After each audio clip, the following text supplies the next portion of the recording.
السلام عليكم ورحمة الله وبركاته.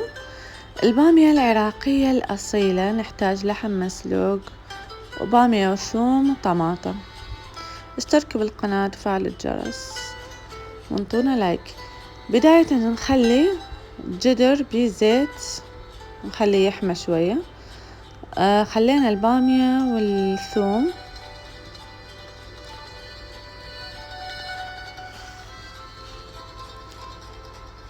ننطيهم تقليبة ونخلي اللحم. طبعا اللحم حسب عدد الأسرة، احنا نفرين فما احتاج اخلي اكثر، اذا انتم تحتاجون عادي تضيفون اكثر. فنتركه شوية ياخذ لون، نرجع نخلي ماي مال اللحم شي قليل يعني بس لحد ما البامية تنسلق، لان اللحم مستوي بس البامية تحتاج ربع ساعة نص ساعة تنسلق. فنخليها وننص النار عليها ونتركها تنسلق على راحتها. نجي نعصر الطماطة بالخلاط، لأن البامية بدون ماي طماطة ما تطلع طيبة. خليها بالخلاط ونعصرها. على فكرة جماعة اللي يخلون بصل وبهارات ونوم بصرة بالبامية طبقوا على صفحة، لأن هاي ما لها علاقة بالبامية العراقية. عصرناها وجينا نشغلها بالمصفى. رحنا على البامية بعد أكثر من نص ساعة، المي ناشف ومتحمصة، طلعت ريحة القلي مالتها لاجعة. هسه هنا لازم نضيف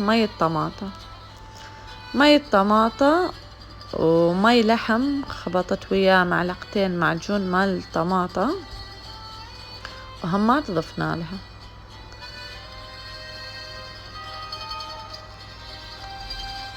ارجع اجيب فليفلة حمرة اليابسة، هسه اصور لكم اياها هاي حادة، واخلي معلقة ملح، لان ماي اللحم بيه ملح والطماطة بيها ملح، فاخلي معلقة ملح واخلي معلقة صغيرة شكر واخلي معلقة صغيرة حامض الليمون دزي يعني تعرفون.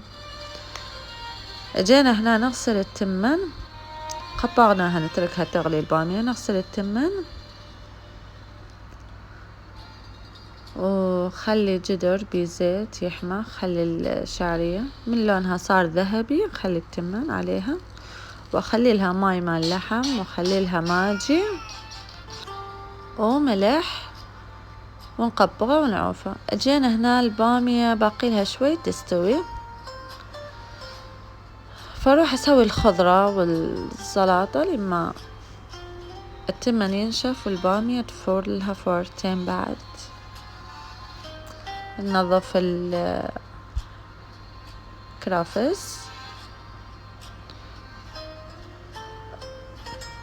طلعت الخضروات اللي احتاجها فاغسلها غسلة زينة من التراب وارجع اصفيها. هنا جيت اقطعهم طماطم وليمون وفلفل اخضر، طبعا البامية تحب الفلفل الاخضر وياها، وخيار. المصورة عندي تعبانة شوية تخوط بصف الاستكان اني اقطع بجهة وهي تصور جهة ثانية، مو نقطع الجزر. يلا ما يخالف، دايخة خطية. هنا البامية ريحة البامية دوختها، البامية استوت والتمن نشف في النصي، ونروح نحضر السفرة. استوى التمن، فرغت بكاسات على مدى حضرة للتقديم بهذا الشكل. اجيت اقطع الخبز ونشربه.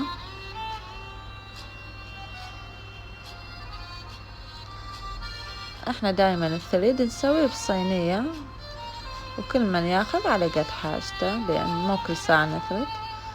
هنا نخليه بصف التمن. ويلي على المنظر، على الريحة، الجوعان ويشم هاي الريحة. طبعا البامية ريحتها لا تقاوم. نخلي اللحمة.